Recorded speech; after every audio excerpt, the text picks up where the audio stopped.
아멘. 우리 금요 성령 집회 오신 성도님들 사랑하고 축복합니다. 우리 옆에 계신 분들 보시고요.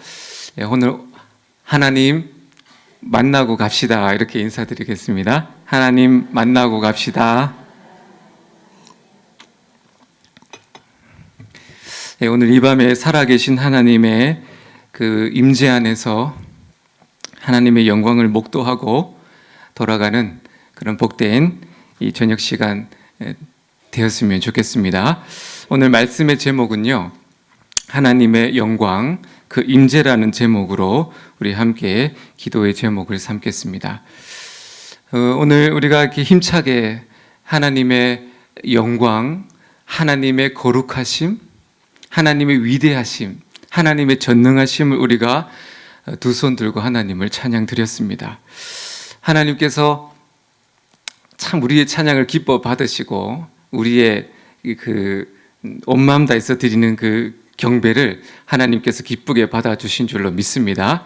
이렇게 우리가 예배를 드리면서 하나님 홀로 영광 받으소서, 이렇게 우리가 찬양하고 우리가 했던 것처럼 존귀와 영광 하나님께 올려드립니다. 이렇게 우리가 찬양을 드렸잖아요. 그리고 우리가 또 그 방송을 보다 보면 시상식에서 소감을 발표할 때 모든 영광을 하나님께 올려드립니다. 이렇게 이제 소감문을 발표하는 사람들을 종종 우리가 TV에서 보게 된다는 거예요. 우리에게 참 이 하나님의 영광이라는 그 단어가 굉장히 익숙한 단어로 우리가 부르고 또 듣고 그렇게 생활하고 있어요. 근데 그 익숙한 하나님의 영광을 여러분에게 그것이 무엇이냐고 제가 한번 물어본다면 여러분은 하나님의 영광에 대해서 어떻게 대답하시겠습니까? 하나님의 영광은 이것입니다. 이렇게 명쾌하게 하나님 영광을 대답할 수 있나요? 한번 생각해 보세요. 하나님의 영광, 끊임없이 그 영광을 찬양하는데 하나님의 영광은 이거야. 막상 우리가 머리에서 정리를 해보면 쉽게 명쾌한 대답을 하지 못한다는 겁니다. 그게 왜 그러냐면요, 이 영광이라는 단어가 오직 하나님께만 사용되는 단어입니다. 그래서 이 영광이라는 단어는요, 하나님의 초월적인 영역의 수준이기 때문에 인간의 지성으로, 인간의 이성으로 이 영광을 이해하는 데는 분명 한계가 있다는 거예요. 그래서 우리가 그 영광을 찬양하지만 뭔가 잡히지 않는, 그러나 하나님의 영광 있음은 알지만 그것을 분명하게 설명할 수 없는 초월적인 그런 단어가 된다는 겁니다. 그래서 우리가 오늘 하나님의 영광을 이제 구해야 되는데요.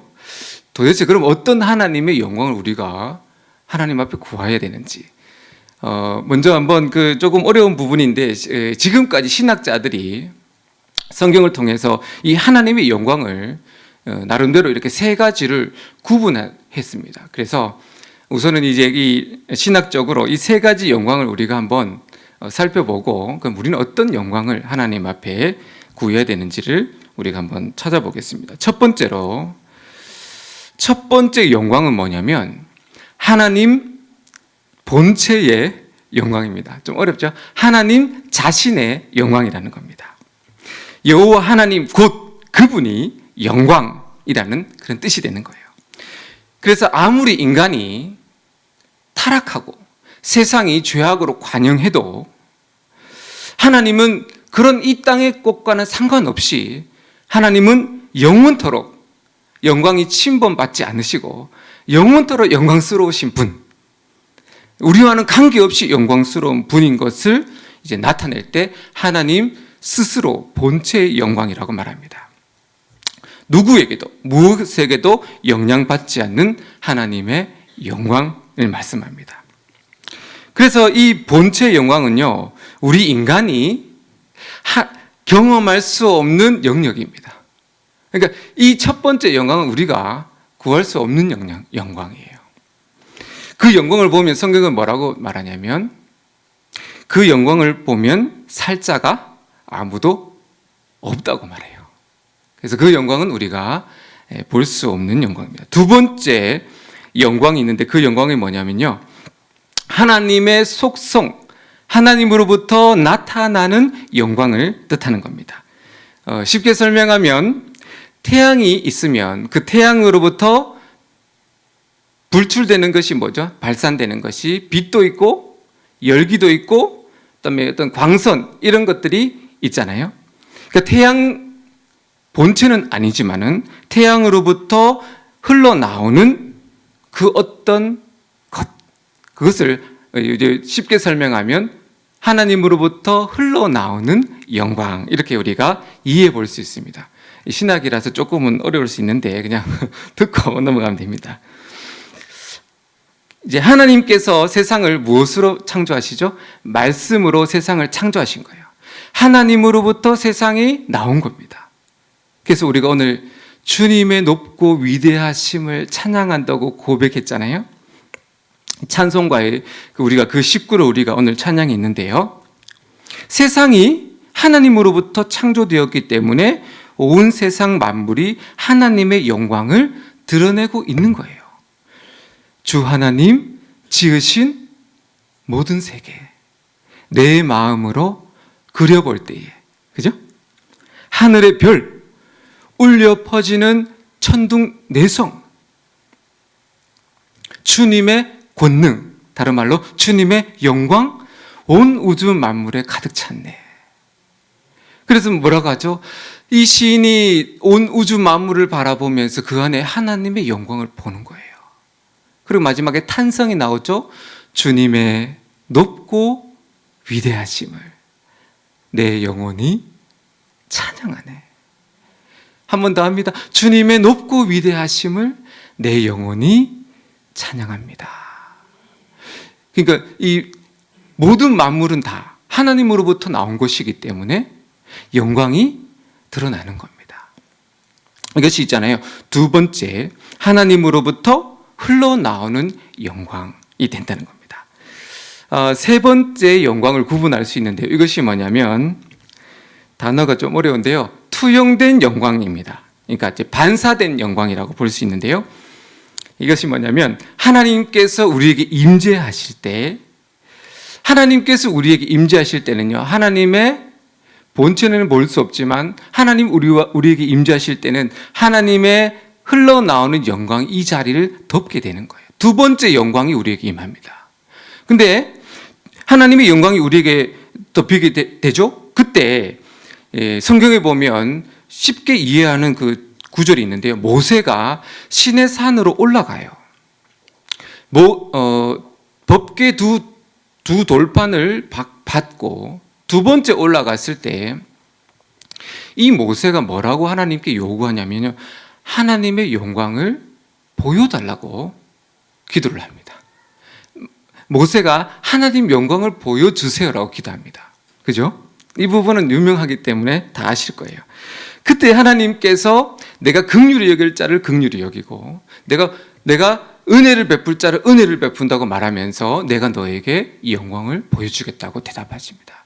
그리고 어떻게 이 이야기가 진행되냐면요, 하나님께서 모세를 반석의 틈에 세우시고 하나님께서 모세에게 임재하셔서, 잘 아시죠? 하나님의 손으로 모세를 덮어요. 그리고 하나님이 그 형상 가운데 하나님이 모세 앞을 지나가십니다. 그 지나가신 후에 하나님이 하나님의 손을 모세로부터 떼요. 그리고 모세가 하나님의 영광을 보는데 성경은 그것을 어떻게 표현하냐면 하나님의 얼굴을 보면 살자가 없다고 하나님 말씀하시면서 대신에 모세는 무엇을 보죠? 하나님의 뒷모습을 봅니다. 실제 하나님의 형상이 뒷모습인지는 모르지만 하나님으로부터 흘러나오는 광채인 거죠. 하나님 본체는 아니지만 하나님의 두 번째 영광이 모세에게 부어지게 된 겁니다. 그죠? 그러니까 모세가 구한 영광은 몇 번째 영광입니까? 두 번째 영광입니다. 그죠? 근데 세 번째 영광은 이제 반사되는 영광이라 했는데, 그래서 하나님으로부터 이 모세가 영광을 덧입게 돼요. 하나님 영광 보여주세요.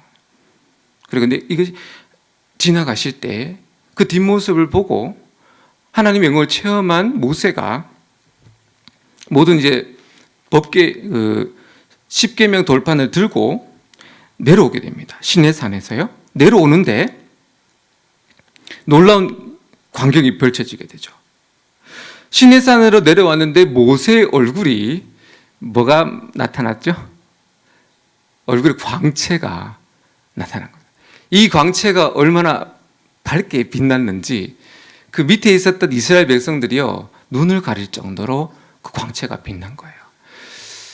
하나님의 영광을 본 모세가 너무나 강한 하나님의 영광 앞에서 투영된 거예요. 반사, 거울처럼 하나님의 영광이 너무나 임재가 강하다 보니까 그 육신의 몸을 입고 있었음에도 불구하고 육신이 영광의 빛이 비춰지면서 얼굴에 광채가 나는 거예요. 며칠 동안 광채가 사라지지 않는 거예요.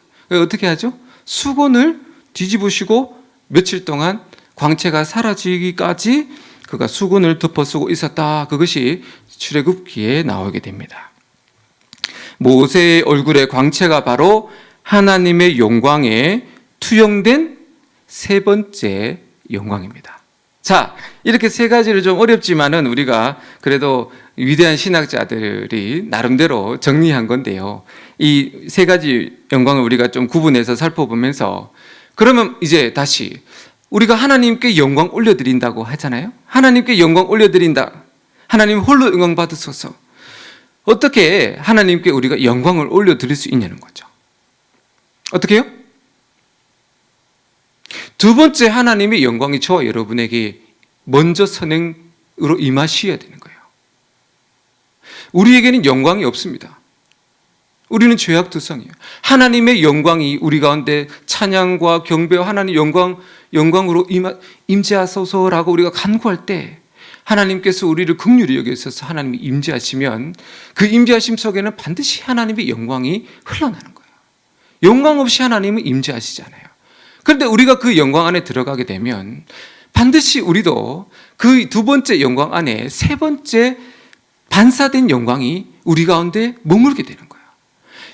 하나님께 영광 올려드린다는 것은 뭐죠? 하나님의 두 번째 영광을 받았기 때문에 그 영광을 다시 올려드리는 겁니다.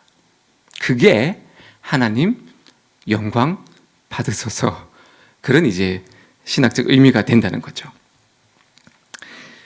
하나님의 영광을요, 우리가 보지 않았는데, 하나님의 영광을 모르는데 어찌 우리가 찬양 속에서 하나님의 이름이 아름답습니다, 하나님의 영광이 아름답습니다 찬양할 수 있겠으며, 어떻게 그 하나님의 이름을 우리가 체험하지 않았는데 그 하나님 이름을 거룩하다 거룩하다 그렇게 하나님의 성호를 우리가 경배하며 찬양할 수 있겠어요? 그 은혜를, 그 빛을, 그 영광을 맛본 자가 그 영광에 감탄하며 그 영광에 감격하며 다시 그 영광의 안에서 반응하면서 나타나는 그 우리의 반응이 뭐죠? 춤추며 기뻐하며 찬양함으로 드러나는 겁니다. 하나님은 그것을 받으신다는 거예요. 하나님의 임재 안에서 하나님의 영광을 경험한 자들이 그 영광에 감격하며 탄성하며 할렐루야 할렐루야 하나님 영광 받으소서, 이런 찬양하는 그 시간들이 바로 영과 진리로, 신령과 진정으로 하나님께서 받으시는 예배자의 모습이요 예배라고 하나님께서 우리에게 가르쳐주고 있습니다. 그런 예배 우리가 누리시길 예수님 이름으로 축복을 드립니다. 그런데요, 이 하나님의 영광을 체험하면요, 하나님의 영광, 하나님의 임재의 영광 안에 우리가 그것을 맛보면 우리 삶의 변화가 있는데, 그것이 뭐냐면요, 하나님을 더 갈망해요. 그 어떤 것으로, 그 어떤 무엇으로 하나님을 갈망하는 어떤 이 목마름은 생기지 않습니다. 하나님의 영광 안에 들어가는 자만이 하나님을 더 갈망하게 되고, 그리고 하나님을 더 사랑할 수밖에 없게 됩니다. 왜냐하면 하나님의 그 찬란한 빛이잖아요. 하나님의 찬란한 빛, 그 아름다운 영광이요, 오직 하나님으로부터 우리에게 흘러오기 때문이에요. 그 하나님의 영광을 체험한 사람이 하나님만 영광이잖아요. 그 하나님의 영광의 빛이 우리에게 비춰진 것을 맛본 자가 세상으로부터 그 영광을 얻을 수 있어요, 없어요?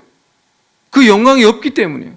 그러니까 그 영광을 더 알기를 원하기 때문에 점점 그 심령 가운데에 일어나는 갈망이 뭐예요? 하나님을 갈망하고 구하는 이 상태로 사모하는 마음이 나타나는 거예요. 예. 하나님을 만나야 하나님을 갈망하게 된다는 그 쉬운 용어가 되죠. 그래서 세상의 다른 것을 우리가 본능적으로 우리 구하다가도 하나님의 임재 안에 그 영광을 맛보게 되면 그것들이 처음에는 그것들이 좋았던 것들이 이 사도 바울이 영광의 예수, 부활의 예수님을 만나고 나서 그가 그토록 그냥 열심히 수고했던 것들이 다 배설물이 됐잖아요. 그것이 바울만의 고백이 아니라 우리도 부활의 예수 그리스도의 영광을 볼 때에 우리 안에서도 이런 세상의 것이 아닌 하나님 그 예수 그리스도의 영광을 사모하게 되는 그런 상태로 우리가 변화되게 된다는 거죠. 하나님의 임재 안에서 영광을 우리가 보면서 하나님만을 더 사모할 수 있기를 예수님 이름으로 축복을 드립니다. 이 다윗이 어떤 인물이냐면요, 하나님이 다윗을 마음에 합한 자라고 했는데 여러 가지 다윗이 칭찬받을 만한 일이 많았지만은 다윗이 하나님 앞에서 그 참 귀하게 쓰임 받고 다윗이 칭찬받았던 것은요, 그것이 뭐냐면 하나님의 임재하심의 영광을 그가 알았던 자고요. 그가 그 하나님의 영광을 맛보면서 그 영광의 임재 안에서 그 어린 시절부터 그 하나님을 향한 갈망함이 남달랐다는 거예요. 쉽게 말해서 하나님의 영광을 구한 자였다는 겁니다. 그것을 이제 설명해 보겠습니다. 어린 시절 목동이었을 때부터 다윗의 특기와 취미가 뭐였습니까? 수금을 타면서 찬양하는 겁니다. 다윗이 얼마나 찬양을 좋아했냐면 다윗은 스스로 악기를 만들 정도로 찬양에 아주 그냥 매료되어 있었습니다. 자기가 직접 악기를 막 만들어요. 그래서 그 만든 악기로 하나님을 찬양합니다. 어릴 때부터. 드넓은 벌판에서 양들을 보는 사람이 없으니까 홀로, 찬양도 같이 하면 좋은데 같이 부를 사람이 없으니까 양들을 청중 삼아서 수금을 키면서 하나님을 찬양하고 또 찬양했을 겁니다. 그 지속적이고 열정적인 찬양이요, 그 찬양에 하나님도 감동이 안 될 수 없죠. 하나님 감동되셔서 우리가 찬양했던 것처럼 하늘 문을 여시고 임하셔서 다윗을 찬양 중에 자주 만나 주신 거예요. 하나님의 영광을 맛본 다윗이 점점 그 마음속에 사모함이 생깁니다. 하나님을 내가 이렇게 혼자서 찬양하는 것이 이렇게 기쁜데 하나님의 성소에서 수천의 무리들과 함께 그 영광 가운데 계신 그 하나님 만왕의 왕을 찬양하면 얼마나 행복할까. 이게 어린 다윗이 혼자 찬양하다가 그린 그냥 소원이었어요. 그때 당시에 이 언약궤가 그 블레셋과 전쟁에서 이제 빼앗겼거든요.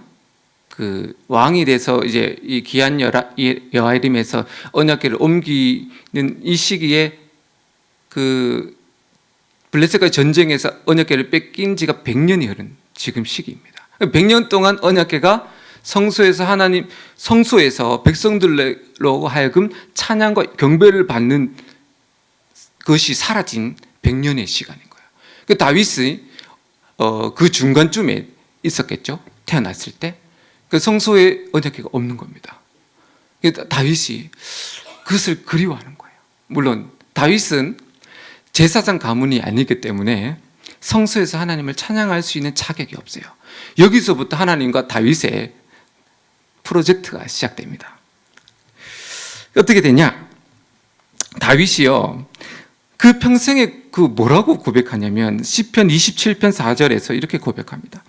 내가 여호와께 바라는 한 가지 일, 그것을 구하리니 곧 내가 내 평생에 여호와의 집에 살면서 여호와의 아름다움을 바라보며 그 성전에서 사모하는 것이라. 아멘. 여호와의 집이 어디죠?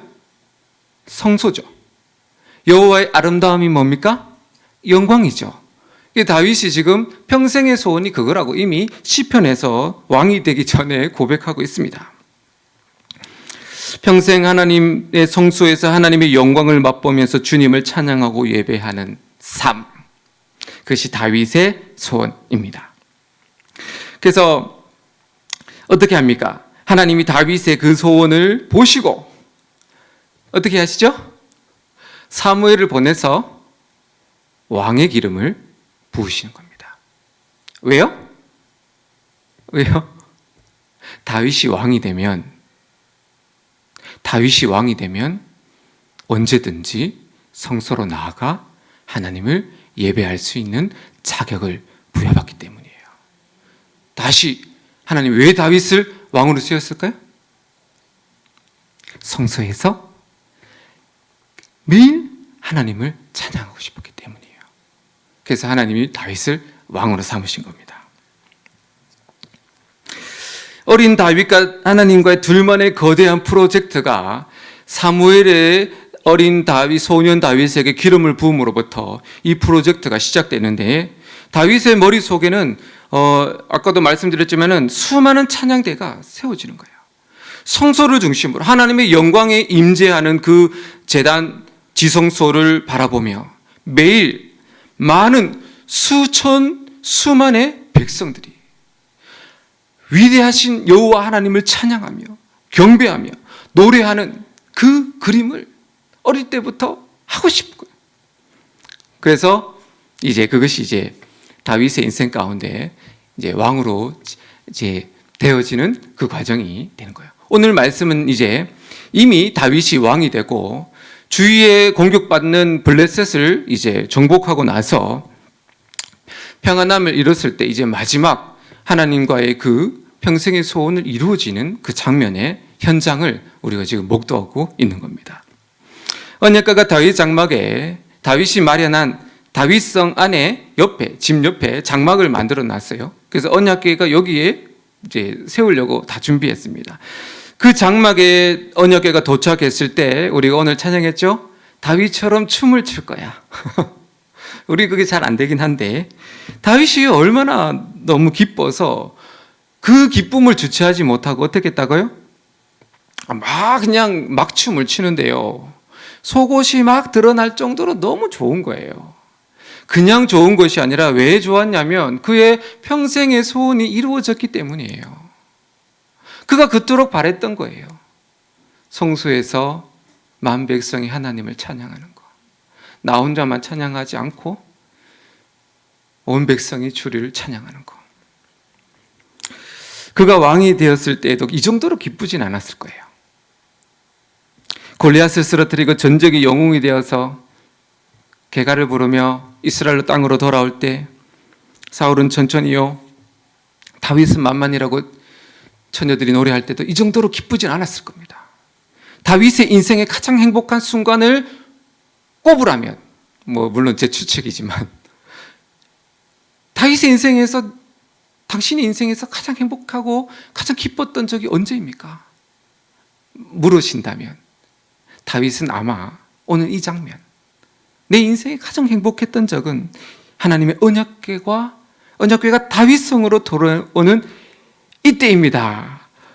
그렇게 고백하지 않겠어요? 그 정도로 다윗이 이 언약궤의 영광, 임재를, 영광을 사모했다는 겁니다. 오늘 말씀에서는 이제 다윗이 이제 언약궤를 잘 모시고 와서 뒷부분에 대한 얘기를 이제 우리가 읽었습니다. 그러나 다윗이 언약궤를, 하나님의 영광을 상징하고 하나님의 임재의 초소인 이 언약궤를 옮기는 일이 여러분 앞에 장에 보시면 쉬웠습니까? 쉽지 않았습니까? 쉽지 않았다는 겁니다. 처음에는 쉽게 생각했어요. 근데 다윗이 실수를 한 겁니다. 어떻게 하냐면 수레에다가 언약궤를 싣고 옮기죠. 하나님이 대노하십니다. 하나님의 영광을 가린 거예요.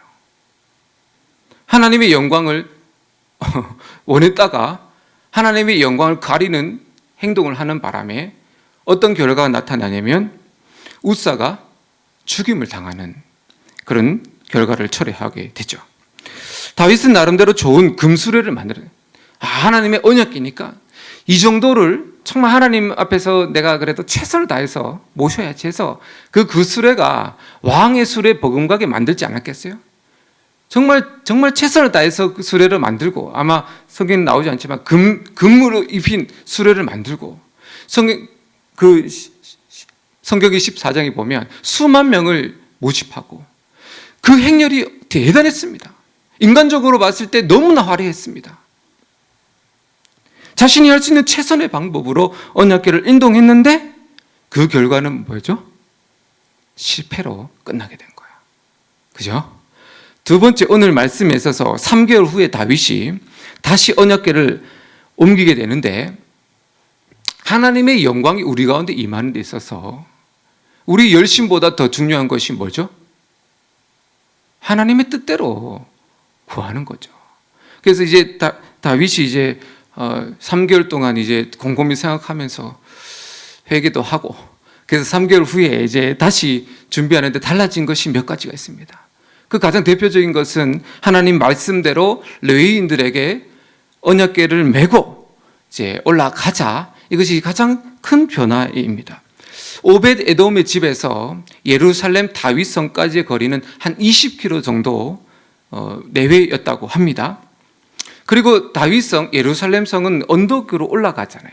그러니까 이 레위인이 이 언약궤가요 금으로 이렇게 쳐서 만들어지고 금으로 입혀져 있기 때문에 상당히 무거워요. 이게 언약궤를 메고 레위인들이 올라가는 것을 여러분이 상상해 보면 소풍 가듯이 즐거운 마음으로 땀도 안 흘리고 올라갈 수 있는 그런 형편이 아니라는 거예요. 그 과정은요 굉장히 피곤하고 다리는 힘들고 그리고 인내하고 그리고 참고 그렇게 한 걸음 한 걸음 올라가야 되는 여정인 것을 우리에게 가르쳐 주는 거예요. 다윗은 어떻게 했죠? 첫 번째 1차에 실패했을 때 다윗이 무슨 옷을 입었는지는 나오지 않는데, 지금 두 번째에서는 다윗이 옷을 입는데 그 옷이 뭐냐면 베에봇을 입었다고 말합니다. 이것이 뭐냐면요, 베에봇 아시죠? 하나님으로부터 죄를 지었을 때, 하나님으로부터 회개할 거리가 있을 때 그들이 겸손한 마음으로 입었던 옷이 베에봇입니다. 그 말이죠, 자신의 부족함, 연약함을 인정하고 하나님의 긍휼을 구하는 겸손한 자세로 낮은 마음으로 지금 다윗도 언약궤를 옮기는데 동참하고 있어요. 또 보니까 찬양하는 사람들은 무슨 옷을 입었냐면 세마포 옷을 입었습니다. 세마포 옷이 뭐냐면요, 제사장들이 입었던 옷인데요, 그것이 의미가 뭐냐면 성도들의 거룩한 행실을 나타내는 옷입니다. 그게 뭐죠? 이스라엘 백성들이 이 언약궤를 옮기는 데 있어서 많은 사람들이 뭘로 준비했냐? 하나님 앞에서 경외함으로 그 하나님의 영광을 구하면서 자신의 행실과 마음과 육신도 어떻게 했다고요? 깨끗하고 부정하지 않도록 노력하고 있는 모습을 오늘 두 번째 이 언약궤 옮기면서 나오고 있는 겁니다. 처음과 무엇이 달라졌습니까? 다윗과 레위인 백성들은요, 하나님의 긍휼을 구하기 시작했습니다. 하나님의 영광 앞에서, 그 찬란한 영광 앞에서 죽을 수밖에 없는 죄인인 것을 인정하고 회개하는 심정으로 언약궤를 지금 옮기고 있는 거예요.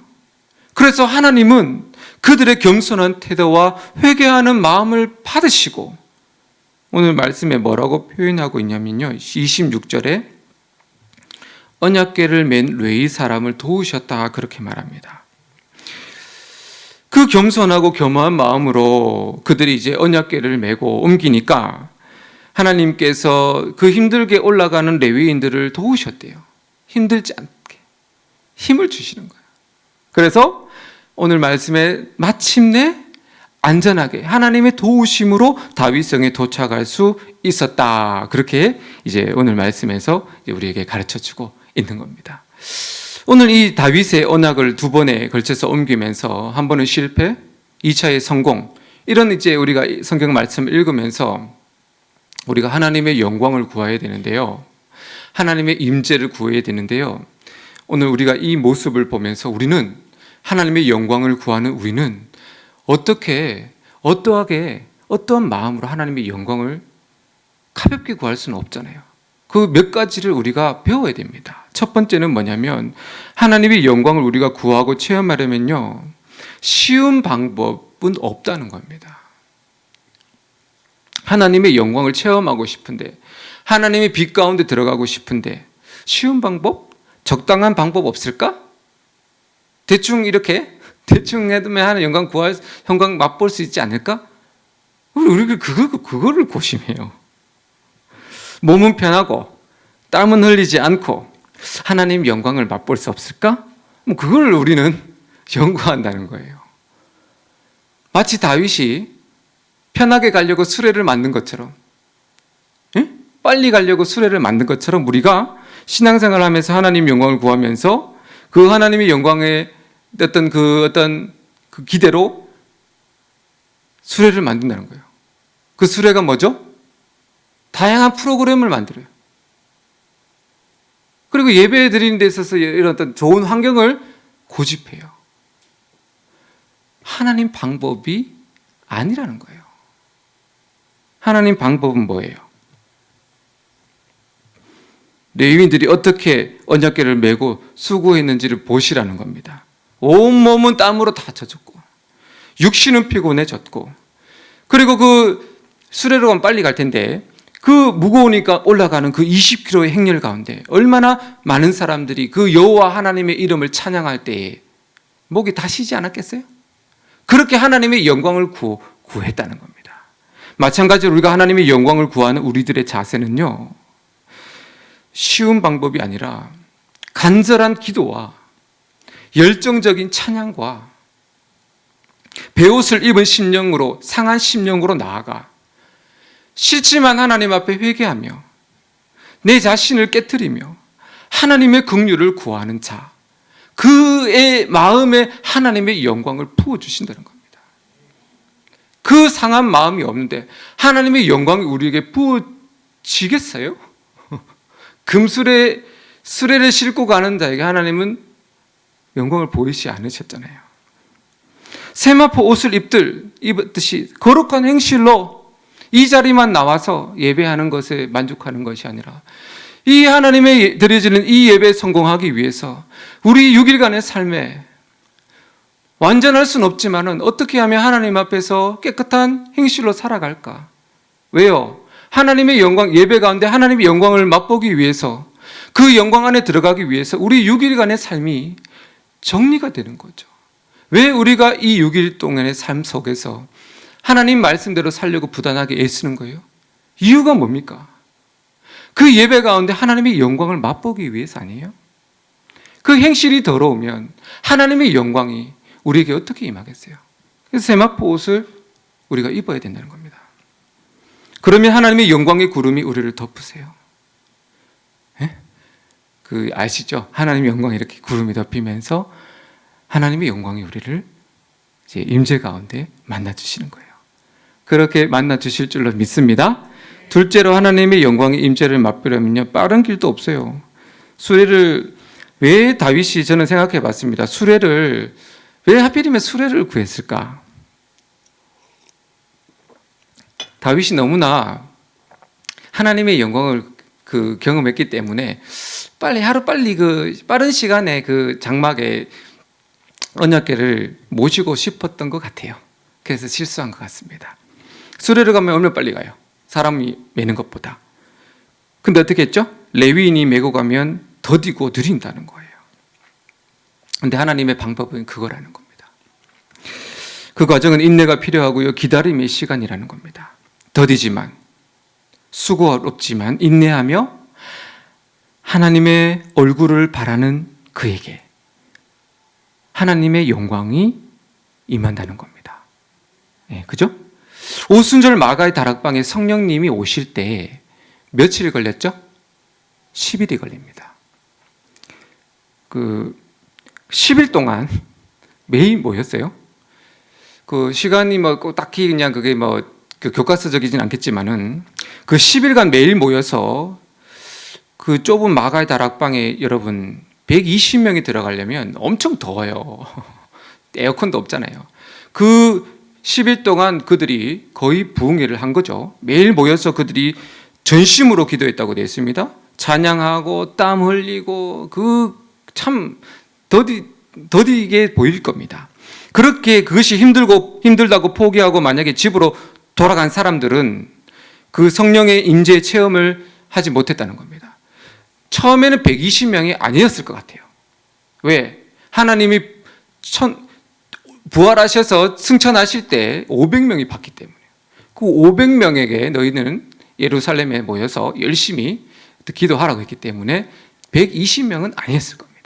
많은 사람들이 지쳐서 나가 떨어졌다는 거예요.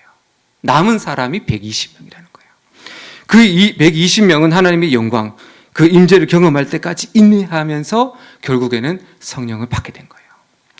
하나님의 영광의 임재가 우리 가운데 임할 때까지 우리도 인내하면서 그리고 기다림으로 열정적으로 찬양하면서 기도하시기를 바랍니다. 셋째로 하나님의 다윗의 언약궤를 왜 옮기는지를 우리가 봐야 됩니다. 왜 다윗이 언약궤를 옮기냐면 하나님을 더 잘 예배하고 더 사랑하기 위해서 언약궤를 그렇게 고집했다는 겁니다.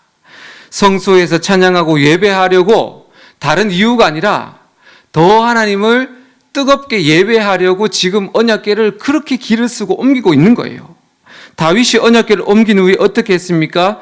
우리가 읽었지만 16장 6절에 보시면 제사장 분야야와 야하시엘은 항상 하나님의 언약궤 앞에서 나팔을 부니라. 무슨 말이죠? 매일 성소에서 하나님의 영광을 찬양하도록 다윗이 어린 시절에 청사진을 그리고 하나님과 그 프로젝트가 이제 다윗을 통해서 지금 실현되고 있는 거잖아요. 수천 명의 찬양대가 지금 여러분 생각해 보십시오. 다윗이 얼마나 심려를 기울인지 모릅니다. 예? 전국에서 제일 찬양 잘하는 사람 뽑고 악기 잘하는 사람 뽑고 옷도 가장 세마포 옷을 입고 여러분 상상해 보세요. 성소 주위에 수천 명의 사람들이 한 번 드리고 끝나는 것이 아니라 매일 아침 저녁으로 24시간 하나님의 영광을 찬양하는 모습을 여러분 그려보시기를 바랍니다. 이게 다윗이 평생의 소원인 겁니다. 그 프로젝트가 지금 실제로 이루어지고 있는 거예요. 그러니까 하나님이 다윗에게 더 큰 영광을 보여주시는 거죠. 하나님 우리에게 누구에게 하나님 영광을 보여주시겠어요? 하나님을 찬양하고 예배하는 자들에게 더 하나님을 예배하기를 원하는 자에게 하나님이 영광 가운데 임재해 주실 줄로 믿습니다. 하나님 영광은 나의 유익을 위해서가 아니라 하나님의 영광을 위해서 우리는 하나님 영광을 구하는 겁니다. 그죠? 하나님의 본체의 영광을 찬양하기 위해서 우리가 세 번째 영광을 구하는 겁니다.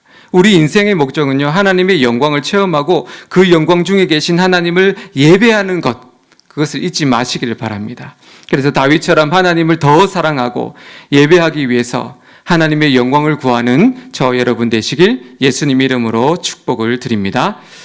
우리 16장 11절 말씀을 한번 보겠습니다. 16장 11절 말씀, 다윗이 우리에게 권면합니다. 같이 한번 읽어보겠습니다. 여호와와 그의 능력을 구할지어다. 항상 그의 얼굴을 찾을지어다. 다윗이 자기 그렇게 해왔던 것을 당신들도 해보시오라고 우리에게 권면해주고 있습니다. 하나님의 임재하심의 그 찬란한 영광은 다윗 시대에 그 성소 안에서 임했던 영광, 그 지나간 역사의 흔적은 역사의 흔적이 아니에요.